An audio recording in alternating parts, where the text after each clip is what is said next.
आप सभी को गुड मॉर्निंग। आज के क्लास में हम लोग अपने क्रैश कोर्स में आगे चलने वाले हैं और आज हम क्लास में पढ़ने वाले हैं बाबू कारक। ठीक है, हम लोग क्या पढ़ेंगे? कारक।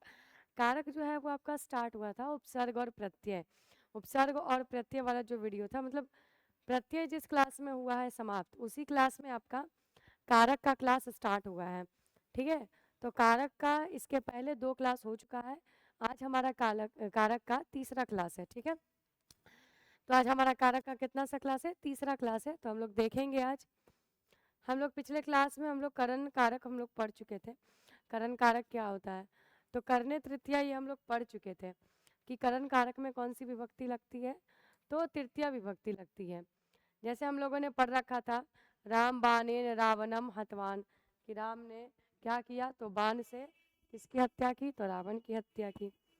इसके बाद फिर था कि स मुखेन वदति, कैसे बोलता है? तो मुंह से बोलता है।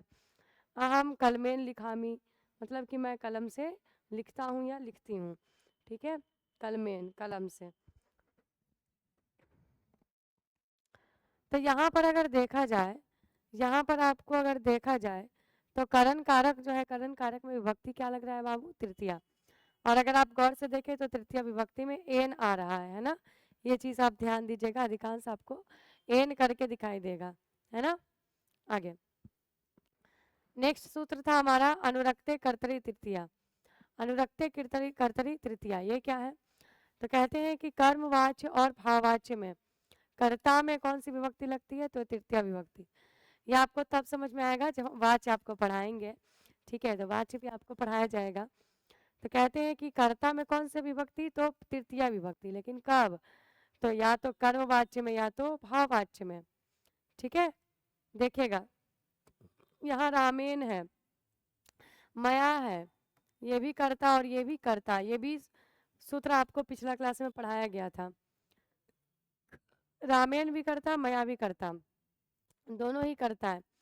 लेकिन करता चुकी है, लेकिन ये कौन वाच्य में? कर्म वाच्य में। राम ने किसको मारा? तो राम ने रावण को मारा। तो यहाँ ये क्या हो गया? कर्म। तो कर्म है तो कौन सा वाच्य हो जाएगा? हो जाएगा हमारा कर्मवाच्य। और ये हमारा कौन सा वाच्य हो जाएगा? ये हो जाएगा हमारा भाववाच्य। ये हो जाएगा हमारा बाबू कर्मवाच्य और ये हमारा क्या हो जाएगा बाबू? भाववाच्य। तो कर्म और भाववाच्य, कर्मवाच्य और फिर कौन सा भाव है? कौन सा वाच्य है? तो फिर भाववाच्य। तो कर्मवाच्य और फिर भाववाच्य दोनों में ही हमारा कौन सा हो जाएगा? तो कर्मवाच्य और फिर भाववाच्य दोनों में ही हमारा प्रथमा विभक्ति, ठीक, सॉरी तृतीया विभक्ति। तो कर्मवाच्य में और फिर भाववाच्य में अगर कर्ता की बात करें तो कर्ता में कौन सा विभक्ति हो जाएगा? तृतीया विभक्ति हो जाएगा। नेक्स्ट सूत्र था हमारा बाबू सार्थे तृतीया। सार्थे तृतीया क्या कहता है? तो सार्थे तृतीया आपसे कहता है कि सह साकम समम सार्धम। सह साकम समम और सार्धम। तो सह साकम समम सार्धम के योग में कौन सा विभक्ति लगेगा? तो तृतीया विभक्ति लगेगा। सह साकम और समम और सार्धम, इन चारों का ही जो अर्थ है सह, देखिए ऐसे कहने का मीनिंग ये हुआ कि सह है, साकम है, समम है और सार्धम है। तीनों का ही मतलब होता है साथ। सह साकम समम सार्धम, तीनों का ही मतलब क्या होता है? साथ। और तीनों के ही योग में विभक्ति कौन सा? तृतीया विभक्ति। कौन सा विभक्ति हो जाएगा बाबू? तृतीया विभक्ति। तो साकम समम सार्धम, इसका अर्थ होता है साथ, और तीनों के ही योग में कौन सी विभक्ति हो जाएगी? तृतीया विभक्ति हो जाएगी। ठीक है, जैसे आप एग्जाम्पल देखिए, रामेन सह सीता गच्छति। रामेन सह, इसका मतलब हुआ राम के साथ, राम के साथ। सीता गच्छति, सीता जाती है। राम के साथ कौन जाती है? तो सीता जाती है। रामेन सह सीता गच्छति, अर्थात राम के साथ सीता जाती है। यहाँ राम है, राम है, सह है ना। तो सह साकम सम सार्धम के योग में कौन सा विभक्ति लगेगा? तृतीया विभक्ति। तो राम में यहाँ हमारा कौन सा विभक्ति हो गया बाबू? तृतीया विभक्ति हो गया। इसी तरीके से यहाँ देखो, सीतया साकम लक्ष्मणम तिष्ठति। सीता के साथ, सीता के साथ कौन बैठे हैं? लक्ष्मण। ऐसा मीन्स लिखा हुआ है, कि सीता के साथ कौन बैठे, तो यहाँ पे लक्ष्मण बैठे हैं। तो यहाँ पर सीतया जो है, सीतया जो है, सीतिया में भी हमारा कौन सा विभक्ति, तृतीया। तो लता का तृतीया होता है ना लताया, उसी प्रकार से सीता का हो गया सीतया। ठीक, तो सा साकम समम सार्धम के योग में कौन सी विभक्ति होती है, ये आपके लिए बेहद ही इंपॉर्टेंट है, आपसे परीक्षा में ये पूछा जाता है। तो सा साकम समम सार्धम या सार्थे तृतीया, सा साकम समम सार्धम के योग में कौन सी विभक्ति, तो तृतीया विभक्ति। अगला है बाबू अपवर्गीय तृतीया। अपवर्गीय तृतीया में कहा गया कि कार्य की प्राप्ति और फल की प्राप्ति को अपवर्ग कहते हैं। अपवर्ग का अर्थ क्या हुआ कि काम खत्म हो गया, काम जब खत्म हुआ तो उसका फल भी तुरंत मिल गया। ठीक है, तो कार्य की समाप्ति और फल की प्राप्ति को हम क्या बोलते हैं, अपवर्ग। और इसके अर्थ में कौन सा विभक्ति लगेगा, तो विभक्ति लगेगा हमारा तृतीया विभक्ति। कौन सा विभक्ति लगेगा, तृतीया। जैसे मासेन व्याकरणम अधितम, मीन्स एक माह में व्याकरण पढ़ लिया। स क्रोसेन कथाम अकथयत, एक कोष जाते जाते उसने कथा कह दी, एक कोष जाते जाते उसने कहानी कह दी। तो मासेन व्याकरणम अधितम, एक माह में व्याकरण खत्म कर लिया। मासेन में कौन सी विभक्ति, तृतीया। और स क्रोसेन कथाम अकथयत, एक कोष जाते जाते कथा वो क्या किया, सुना दिया, कह दिया। तो कार्य की समाप्ति और फल की प्राप्ति की, भाई हुआ क्या, तो काम खत्म हो गया कि भाई खत्म तो हुआ व्याकरण, समाप्त तो हुआ, लेकिन कब हुआ, एक महीने में। फिर क्या आ गया, फिर क्या कहा गया कि एक कोष है ना, एक कोष जाते जाते कथा को कह दिया गया। यहाँ देखा जाए तो मासेन और क्रोसेन दोनों में ही हमारा तृतीया विभक्ति। आपने यहाँ पर मासम भी पढ़ा था, आप याद करिए, आपको मासम भी पढ़ाया गया था, है ना। मासम व्याकरणम अधितम, काल और मार्गवाची शब्दों में द्वितीय विभक्ति होती है, वहां पर आपको हम ये पढ़ाए थे, काला ध्वन और रत्न अत्यंत संयोगे द्वितीय, ये बात पढ़ाए थे हम। तो मासम व्याकरणम अधितम द्वितीय विभक्ति भी होता है, और मासेन व्याकरणम अधितम तृतीय विभक्ति भी होता है। तो यहाँ पे द्वितीय और तृतीय दोनों ही विभक्ति लगता है, इसमें कोई भी आपको परेशानी वाली बात नहीं है। ठीक है, जैसे आपको हम यहाँ पे बता देते हैं, आपको कंफ्यूज बिल्कुल नहीं होना है, आपको हम यहाँ पे आराम से आपको यहाँ पे बता दिया जाता है। जैसे समझिएगा, हम क्या लिखे हैं, एक सेंटेंस आता है मासम व्याकरणम अधितम, एक आपको ये पढ़ाया गया है, आप कंफ्यूज ना हो इसलिए आपको बताया जा रहा है। एक है आपका मासेन व्याकरणम अधितम, मासेन व्याकरणम अधितम। सवाल यह है कि दोनों में सही क्या है, हम दोनों चीज हम ही पढ़ाए हैं, लेकिन आपको इसमें कंफ्यूजन हो सकता है कि भाई किसमें क्या होने वाला है। ध्यान दीजिएगा, यहाँ पे मासेन है और यहाँ पर मासम है ना, मासेन और क्या है, मासम है। चेंज कैसे हो गया, दोनों कैसे चेंज हो गया, ध्यान दीजिएगा। यहाँ पर ये जो द्वितीय विभक्ति हुआ है, ये हुआ है एक सूत्र से, है ना, काला ध्वनो रत्यंत संयोगे द्वितीया, काल और मार्गवाची शब्दों में द्वितीय विभक्ति कि एक माह में पूरा व्याकरण पढ़ लिया। फिर है मासेन व्याकरणम अधितम, एक माह में पढ़ लिया, ये कालेन, ये सॉरी ये मासेन व्याकरणम अधितम कि एक माह में पढ़ लिया, यही सूत्र पे गया अपवर्गीय तृतीया पर। ठीक है, अपवर्गीय तृतीया। आपसे ऑब्जेक्टिव पूछ सकता है परीक्षा में, सेंटेंस दे दिया जाएगा और कहा जाएगा, ठीक है, कि अपवर्गीय तृतीया सूत्र के अनुसार इस स्थान को पूरा करें। तो अपवर्गीय तृतीया, तो तृतीया विभक्ति वाला हम चूज करेंगे मासेन। वही आपसे कहा जाएगा कि मासम व्याकरणम अधितम, यहाँ मासम किस सूत्र से हुआ है, तो किस सूत्र से हुआ है, काला ध्वन और अत्यंत संयोगे द्वितीया। तो आजकल आपसे कंफ्यूज करने के लिए किसी भी प्रकार से क्वेश्चन को आड़ा टेढ़ा घुमा के करके पूछा जाता है ना। तो आई होप आप एग्जाम में सही लगाइएगा, अच्छे से समझ के ही लगाइएगा। अगला, ये मोस्ट इम्पोर्टेंट है आपके लिए, बहुत ही ज़्यादा इम्पोर्टेंट है आपके लिए। ठीक है, ये नांग विकारा बहुत जरूरी है, बहुत इम्पोर्टेंट है। ये नांग विकारा, ये नांग विकारा सूत्र कहता है कि अगर किसी अंगवाची शब्द से विकार का बोध होता है, अगर किसी अंगवाची शब्द से विकार का बोध होता है, मतलब किसी अंग से खराबी का पता चल रहा है, तो उसमें कौन सा विभक्ति लगाएंगे? तृतीया विभक्ति लगाएंगे। अगर किसी अंगवाची शब्द से विकार का बोध होता है तो, जैसे सपादेन खंजा अस्ति, मतलब कि वह पैर से लंगड़ा है। ठीक है, और यहाँ से ट्रांसलेशन पूछा जाएगा, अनुवाद जो है वो यहाँ से आता है परीक्षा में। ठीक है, सपादेन खंजा अस्ति मतलब वह पैर से लंगड़ा है। ठीक है, पादेन कैसे लंगड़ा है? तो पैर से। किस अंग में विकार है? तो पैर में विकार है। तो पैर में कौन सा विभक्ति? तृतीया विभक्ति। क्या कोई दिक्कत? आगे, स अक्षना काना मीन्स वह आंख से अंधा है। अंधा है, काना है, जो आप लिखना चाहें कि वह आंख से क्या है? तो अंधा है। तो यहाँ पर किस अंग में खराबी है? तो आंख में खराबी है। किस अंग में खराबी है? तो आंख में। तो यहाँ पे अक्षना में भी कौन सा विभक्ति? तृतीया विभक्ति। कर्णेन वधिरा, कान से बहरा। कान से बहरा, तो बहरा का देखिए क्या होता है? वधिरा। तो कर्णेन बधिरा, कान से बहरा। तो किस अंग में यहाँ पे त्रुटि दिख रही है? तो कान में। तो कर्णेन में कौन सी विभक्ति? तृतीया विभक्ति।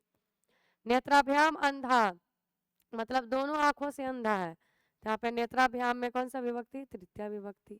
ठीक है, बहुवचन में ना, यहाँ पे आंख जो है क्या है? बहुवचन में। नेत्राभ्याम दोनों आंखों से अंधा है। ठीक है, तो आप ये लिखिए या ये लिखिए, जो भी आपको अच्छा लगता है आप लिख सकते हैं। ठीक, तो ये नांग विकार सूत्र कहता था कि जिस अंगवाची शब्द से विकार का बोध होता है उसमें कौन सा विभक्ति लगाएंगे? तो उसमें तृतीया विभक्ति हम लोग लगाएंगे। ठीक है, आगे अगला सवाल है आपका, अगला है सूत्र आपका। ये सूत्र आपको बहुत लंबा दिख रहा होगा, लेकिन आप धीरे धीरे समझिएगा कि पृथक, ठीक है, पृथक बिना नाना, ठीक है, पृथक बिना और नाना, इन सभी शब्दों में तृतीया विभक्ति लगाते हैं।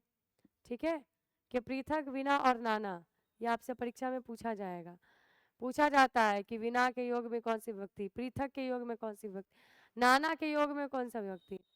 तो पृथक बिना और फिर नाना के योग में तृतीया, द्वितीया और पंचमी। आपसे एग्जाम में पूछा जाता है, पता है क्या पूछा जाएगा? पृथक के अर्थ में निम्नलिखित में से कौन सी विभक्ति नहीं लगती है? ठीक है, ऑप्शन तृतीया, चतुर्थी, द्वितीया और पंचमी। तो सुनिएगा, तृतीया तो लगता है, द्वितीया भी लगता है, पंचमी भी लगता है, लेकिन हम जो अभी चतुर्थी बोले वो लगता है क्या? नहीं लगता। तो पृथक बिना नाना, ऐसे याद रखना, पृथक बिना नाना। तो पृथक बिना नाना के योग में पृथक, पृथक बिना और नाना। पृथक बिना नाना को याद रखेंगे 325, पृथक बिना नाना 325, ऐसे याद रखिएगा। पृथक और बिना, तब पृथक भाई है, ठीक है, ऐसे याद रखना है। पृथक क्या है? भाई है। बिना क्या है? बहन है। ठीक है, पृथक भाई, बिना बहन। तो भाई और बहन है, पृथक और बिना। तो पृथक और बिना को नाना जी ने क्या किया? तो पृथक और बिना को नाना जी ने कितना कितना रुपया दिया? 325 रुपया दिया। ऐसे आप याद रखिएगा। ऐसे भी आप याद रख सकते हैं कि नाना जी जो थे वो पृथक और बीना दोनों को कितना रुपया दिए? 325 रुपया दिए। ऐसे याद रखना है। ऐसे भी आप याद रख सकते हैं। याद रखने का बहुत सारा टेक्निक है, खुद से जोड़ करके याद रखना, किसी चीज़ से याद रखना, है ना। तो अगर इस टाइप से अगर आप याद रखते हैं तो ये, इसको हम लोग ट्रिक नहीं कहते, ये ट्रिक नहीं है। ठीक है, इस तरीके से हम कोरिलेट करके जोड़ के याद कर सकते हैं। तो ये आपका ट्रिक नहीं है, इसको नेमोनिक्स कहते हैं। तो ये नेमोनिक्स हो गया। ठीक है, इंग्लिश में इसको हम लोग नेमोनिक्स बोलते हैं। तो ऐसे बना बना के हम लोग याद कर सकते हैं कि नाना जी जो थे वो भाई को और बहन को, पृथक को और वीना को कितना रुपया दे दिए? तो 325 रुपया दे दिए। ठीक है, तो पृथक बिना नाना के योग में कौन सा विभक्ति? तृतीया, द्वितीया और पंचमी। जैसे देखिएगा, रामम द्वितीया हो सकता है, रामेन तृतीया हो सकता है, रामात पंचमी, है ना। या तो आप रामम लिखिए, या आप रामेन लिखिए, या आप रामात लिखिए। विना, अयोध्या शून्य, अयोध्या सुनी है। राम के बिना अयोध्या सुनी है, इसका मतलब क्या हुआ? राम के बिना राम के बिना अयोध्या सूनी है।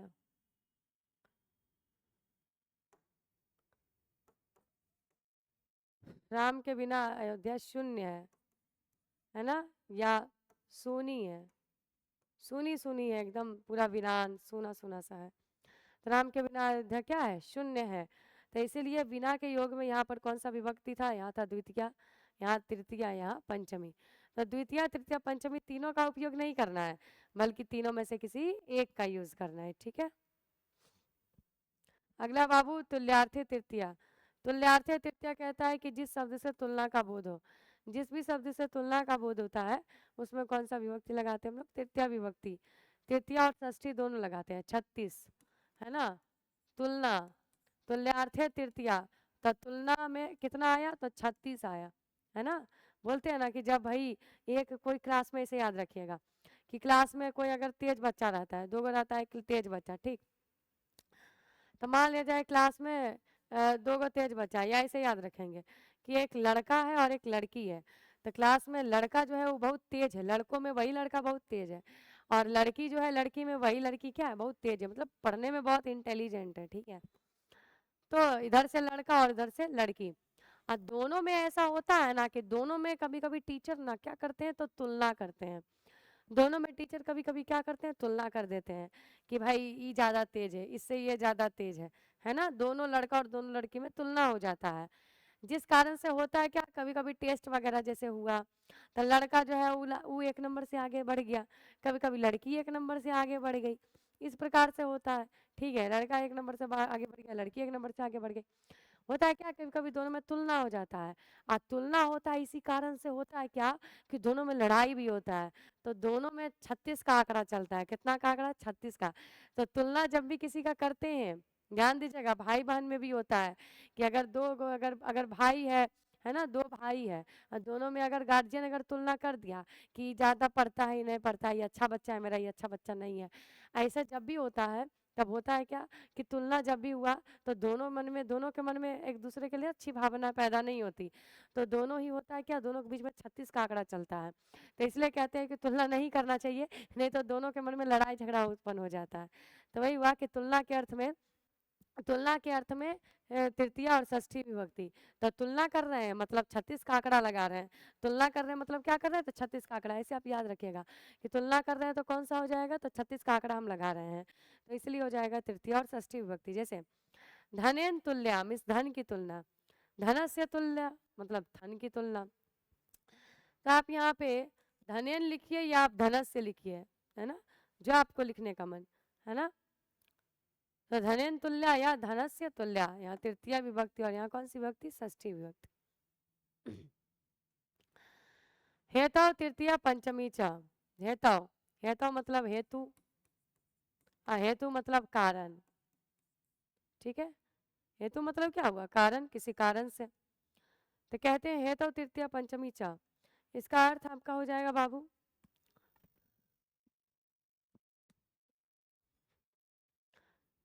हेतव तृतीया पंचमी च, इसका मतलब हो गया कि कारण के अर्थ में या तो तृतीया विभक्ति या तो पंचमी विभक्ति। तो सूत्र से ही पता चल रहा है कि कारण के अर्थ में या तो तृतीया या तो पंचमी, 35, ठीक है।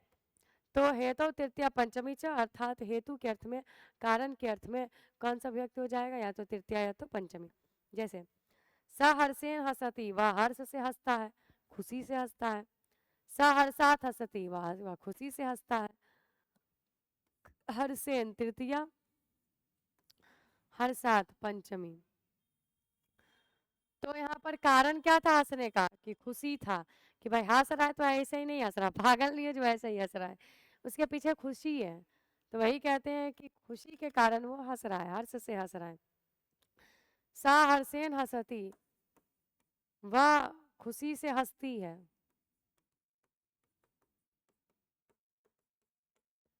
लड़की है ना, यहाँ सा है, वह हर्ष से हंसता है। आपको जो लिखने का मन आप लिख सकते हैं, खुशी से लिखिए, हर्ष से लिखिए, है ना, कोई प्रॉब्लम नहीं, आपको जैसे लिखना है आप लिखिए। अगला इत्थ्यम भूत लक्षणे, या उसी को बोलते हैं उपलक्षणे तृतीया, आपके लिए बहुत ही इंपॉर्टेंट है, एग्जाम में आता है। तो इत्थम भूत लक्षण है, ये आपका उपलक्षण है तृतीया। कहते हैं कि पहचान के अर्थ में कौन सा विभक्ति? तृतीया विभक्ति। अगर पहचान वाला शब्द है, अगर किसी शब्द से किसी की पहचान हो रही है ना, किसी के बारे में पता चल रहा है, तो क्या हुआ कि पहचान के अर्थ में कौन सा विभक्ति हो जाएगा? तृतीया विभक्ति हो जाएगा। जैसे जटाभी तापसा प्रतीयते, जटाभी तापसा प्रतीयते, जटाभी तृतीया विभक्ति, मतलब जटाओं से तपस्वी तपस्वी लगते हैं। यहाँ से आता है आपसे ट्रांसलेशन, जटाओं से तपस्वी लगते हैं। जटाओं से क्या लगते हैं? जटाओं से तपस्वी लगते हैं। ठीक है, जटाओं से तपस्वी लगते हैं। फिर देखिएगा वस्त्रेन सज्जना, वस्त्र से सज्जन, वस्त्र से क्या? सज्जन लगते हैं। स हलेन कृषका प्रत्ययते, वह हल से, वह हल से, कृषका मतलब किसान, वह हल से किसान प्रतीत होता है। क्या प्रतीत होता है? किसान। वह हल से किसान लगता है, या वह हल से किसान प्रतीत होता है। वही किसान है, जैसे आप ही है तो आप स्टूडेंट है तो आपका पहचान है, कॉपी है, किताब है। किसान है तो किसान का क्या हो जाएगा? हल हो जाएगा, है ना। इसी प्रकार से अगर वो मजदूर रहेगा तो उसके हाथ में भी कोदाल रहेगा। जैसे कि अगर कोई तपस्वी कैसे लगेगा? तो लंबा लंबा जटा रखता है, उससे जान जाते हैं कि साधु संत तपस्वी है ना। ये सारा चीजें, कुछ चीजें ना पहचान वाली होती है। ठीक है, तो ये सारी चीजें हो गई। तो अगर पहचान वाले शब्द हो गए तो पहचान वाला शब्द क्या हो जाएगा? तृतीया विभक्ति लगेगा। इत्थम्भूत लक्षण है। आगे आपका ट्रांसलेशन करने का, अनुवाद करने का, चलिए इसको बना दिया जाए। आप लोग ट्रांसलेशन जो भी आपको दिया जाता है उसका आप प्रैक्टिस जरूर किया करिए। बिना प्रैक्टिस का कोई भी ना, कहा जाता है कि practice makes a man perfect, मतलब कि प्रैक्टिस से, अभ्यास से ही कोई भी व्यक्ति परफेक्ट बनता है, अच्छा बनता है। जब तक आप प्रैक्टिस नहीं करिएगा तब तक दिक्कत वाली बात होगी। ठीक है, तो इसको देख लीजिएगा, वह हाथ से लिखता है, इसका अर्थ हो गया सह। ठीक है, हाथ से, हाथ का क्या हो जाएगा? हस्तेन, सा हस्तेन। और लिखता है, लिखती, सहस्तेन लिखती। आगे राम लक्ष्मण के साथ, किसके साथ? लक्ष्मण के साथ लिखेंगे रामः। किसके साथ? तो लक्ष्मण के साथ। तो लक्षण में कौन सी विभक्ति? तृतीया विभक्ति। स लक्ष्मणे, स लक्ष्मणेन, सह लक्ष्मणेन। साथ का आप सह लिखिए, आपका मन, आप साथ का सह लिख सकते हैं, साकम लिख सकते हैं, समम लिख सकते हैं, सार्धम लिख सकते हैं। ठीक है, तो रामा लक्ष्मणेन सह, वन गए ना, वनम आगच्छत, है ना। भूतकाल में चला गया, इसीलिए क्या लिखाएगा? आगच्छत।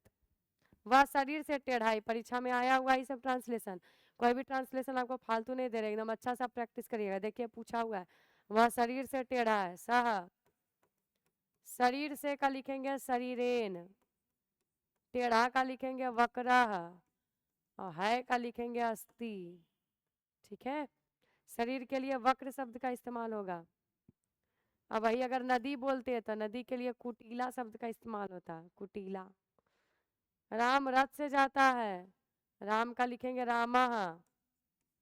ठीक है, रथ से रथेन, है ना, रथेन। जाता है गच्छति। ठीक है, जाता है का क्या हो गया? गच्छति।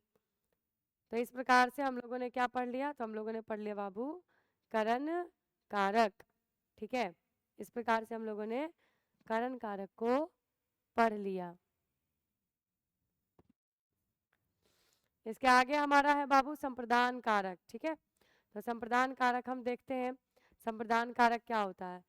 तो कहा गया संप्रदान कारक का पहला फॉर्मूला है संप्रदान है चतुर्थी। इसका मतलब यह है कि संप्रदान कारक में कौन सी विभक्ति? चतुर्थी है। याद करिए आप, कर्ता ने कर्म को करण से संप्रदान के लिए कितना नंबर पे आया? 4 नंबर पे। तो संप्रदान कारक में कौन सी विभक्ति? चतुर्थी विभक्ति। जैसे वह ब्राह्मण के लिए भोजन पकाता है, किसके लिए भोजन पकाता है? तो ब्राह्मण के लिए। तो के लिए संप्रदान कारक का चिन्ह क्या होता है? के लिए होता है। और इसमें विभक्ति कौन सा लगेगा, चतुर्थी विभक्ति लगेगा।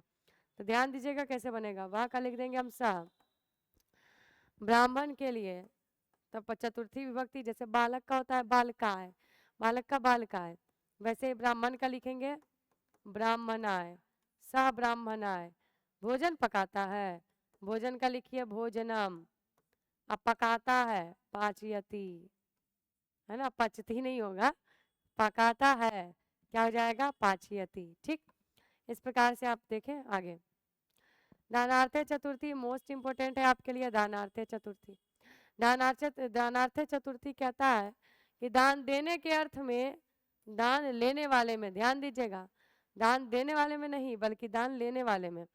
तो दान देने के अर्थ में, दान लेने वाले में कौन सी विभक्ति होती है, तो चतुर्थी विभक्ति होती है। जैसे राजा ब्राह्मणेभ्यः वस्त्रम ददाति, राजा किसको वस्त्र देते हैं, ब्राह्मण को, लेने वाला कौन है, ब्राह्मण है, तो ब्राह्मण में कौन सी विभक्ति, चतुर्थी विभक्ति। ठीक है, सह दरिद्रेभ्यः भोजनम ददाति, वह दरिद्रों को भोजन देता है, भोजन लेने वाला कौन है, दरिद्र है, दरिद्र में कौन सी विभक्ति, चतुर्थी विभक्ति। ठीक है, कोई दिक्कत, यहाँ तक तो कोई दिक्कत नहीं होगा। आगे अगला सूत्र हमारा आता है बाबू, नमः स्वस्ति स्वाहा स्वधा, है ना। ये नमः स्वस्ति वाला जो है ये इतना भी मुश्किल नहीं है, आपको देखने में थोड़ा लग रहा होगा, ठीक है, भारी भरकम टाइप का। तो लिखा है बाबू नमः स्वस्ति स्वाहा स्वधा, ठीक है, अलम वसट योगाच। तो आपको ये नहीं, ये सूत्र आपको रटने का जरूरत नहीं है, ठीक है, नमः योगे चतुर्थी आप ऐसे याद रख सकते हैं। तो ध्यान दीजिएगा, नमः स्वस्ति स्वाहा और स्वधा और अलम, मोस्ट इंपोर्टेंट पूछेगा अलम के योग में कौन सी विभक्ति, डायरेक्ट पूछता है आपसे एग्जाम में। तो अलम के योग में कौन सी विभक्ति, चतुर्थी विभक्ति। ठीक है, तो ध्यान दीजिएगा, आपसे परीक्षा में पूछेगा बाबू कि नमः स्वस्ति, स्वस्ति नमः स्वस्ति स्वाहा स्वधा और अलम, इन सभी शब्दों के योग में कौन सी विभक्ति लगेगी, चतुर्थी। ये आपको याद रखना है, आप इसको छोड़ नहीं सकते, स्किप नहीं कर सकते। ठीक है, तो नमः स्वस्ति स्वाहा स्वधा और नमः स्वस्ति स्वाहा स्वधा और अलम, इन सभी के योग में हमारा कौन सा विभक्ति हो जाएगा, चतुर्थी विभक्ति। जैसे देखिएगा, नमः होता है ना, किसी को नमस्कार करना, स्वस्ति है ना, किसी को कुछ अर्पित करना, स्वाहा स्वधा सबका मतलब क्या होता है, समर्पित करना। तो जब ये कुछ होता है, पूजा पाठ होता है, हवन उवन होता है, तो वहाँ पर अर्पित किया जाता है, यज्ञ वाला कुंड होता है, और इसमें कहते हैं स्वाहा, यज्ञ वाला कुंड में करते हैं ना स्वाहा स्वाहा, ये चीज़। तो स्वाहा है, स्वधा है, नमः मीन्स नमस्कार है, तो किसी को अर्पित करना होता है इसका अर्थ। ठीक है, तो किसी भी शब्द में अगर नमः स्वस्ति स्वाहा स्वधा कहीं भी अगर आएगा, विभक्ति लगाएंगे चतुर्थी। जैसे श्री गणेशाय नमः, है ना, श्री गणेशाय, गणेशाय में कौन सा विभक्ति, चतुर्थी। अग्नेय स्वाहा, तो अग्नेय में कौन सा विभक्ति, चतुर्थी विभक्ति। कहता है क्या, श्री गणेशाय नमः, मतलब श्री गणेश को नमस्कार है, क्या हो गया, श्री गणेश को नमस्कार है।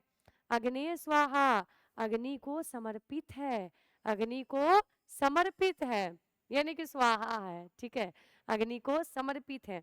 तो स्वस्ति स्वाहा स्वधा सबका मतलब होता है समर्पित होना। नमः का अर्थ क्या होता है, नमस्कार, कहाँ गया कहाँ गया, यहाँ देखिए, इसका अर्थ हुआ नमस्कार, और इस सब का अर्थ हो जाता है क्या, समर्पित करना। ठीक है, समर्पित करना। तो कहाँ थे, हाँ, तो नमः स्वस्ति स्वाहा स्वधा के योग में कौन सा विभक्ति हो गया बाबू, हमारा चतुर्थी विभक्ति हमारा हो गया। ठीक है, अगला सूत्र है हमारा बाबू, अगला देख लो। अगला है हमारा रुच्यार्थनाम प्रियमान। आज की क्लास आपके लिए बेहद इंपॉर्टेंट है, बहुत ही महत्वपूर्ण है। कहते हैं कि रुच्यार्थनाम प्रियमाना, रुच और प्रिय, रुच और प्रिय, कहते हैं कि रुच और प्रिय धातु के योग में, रुच और प्रिय धातु के योग में कौन सा विभक्ति, चतुर्थी विभक्ति। रुचि लगना, किसी को किसी में रुचि आना, है ना, प्रिय किसी को कुछ प्यारा लगना। तो रुच और प्रिय दोनों के ही योग में कौन सी विभक्ति? चतुर्थी विभक्ति होती है। अर्थात किसी को जब कोई चीज अच्छी लगती है तो जिसे अच्छी लगती है उसमें कौन सा विभक्ति? चतुर्थी विभक्ति। मान लिया जाए हम है, निक्की दी है, ठीक है, हम है। अब हमको क्या है कि हमको मान लिया जाए अच्छा लगता है, क्या अच्छा लगता है? तो जैसे मोदकम है, लड्डू, तो हमको अच्छा लगता है भाई, क्या अच्छा लगता है? तो लड्डू अच्छा लगता है। तो मुझे लड्डू अच्छा लगता है, तो किसको अच्छा लगता है? मुझे। मुझे में लगाएगा चतुर्थी विभक्ति, कौन सा विभक्ति? चतुर्थी। हो जाएगा बाबू मह्यम मोदकम रोचते, मुझे लड्डू अच्छा लगता है, चतुर्थी विभक्ति। हरिये रोचती रोचते भक्ति, हरि को भक्ति अच्छी लगती है ना। मह्यम मोदकम रोचते, मुझे लड्डू अच्छा लगता है। हरिये रोचती भक्ति, हरि को भक्ति अच्छी लगती है। तो जब कोई किसी को कुछ भी, जब किसी को अच्छा लगता है तो जो चीज अच्छा लगता है उसमें चतुर्थी विभक्ति होता है, ठीक है। यहाँ से आपके एग्जाम में सवाल जरूर आएगा, जरूर आएगा, जरूर आएगा। अनुवाद करने के लिए आएगा, ऑब्जेक्टिव में आएगा, लेकिन जरूर आएगा। कारक चैप्टर तो आपके लिए अपने आप में बहुत ही ज्यादा इंपॉर्टेंट होता है। आज की क्लास में हम लोगों ने जितना भी पढ़ा आप इसका रिवाइज करते रहिएगा, आप इसको अच्छे से पढ़ते रहिएगा। बाकी के क्लासेस भी आपको यहाँ पे देखने को मिलेंगे, आप लोग बार बार रिवीजन करिए। रिवीजन करने से ही आपके लिए ये बहुत ही मददगार आपको साबित होगा, ठीक है। आज जुड़ने के लिए सभी को धन्यवाद, थैंक यू।